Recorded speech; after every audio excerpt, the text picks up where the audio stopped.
ayon kay San Lucas. Nang araw na iyon, si Jesus ay napuspos ng galang ng Espiritu Santo at sinabi niya, "Pinasalamatan kita, Ama, Panginoon ng langit at lupa, sapagkat inilihim mo ang marami sa marunong at pantas ng mga bagay na ito, at inihayag mo sa mga tao ang kalooban tulad ng sa bata. Oo, Ama, sabi kayo ang ikinalulugod ko. Ibinigay sa akin ng Ama ang lahat ng bagay.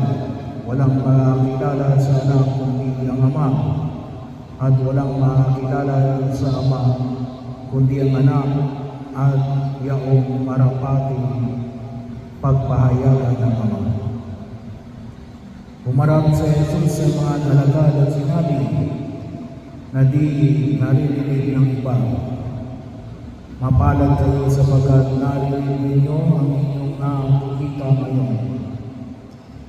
Sinasabi ko sa inyo, maraming propeta at mga hari ang nagnasang makakita ng inyong nakikita, ngunit hindi nila nakita. Pinangalan nilang makapakinggan ang inyong narinig, ngunit hindi nila mapakinggan.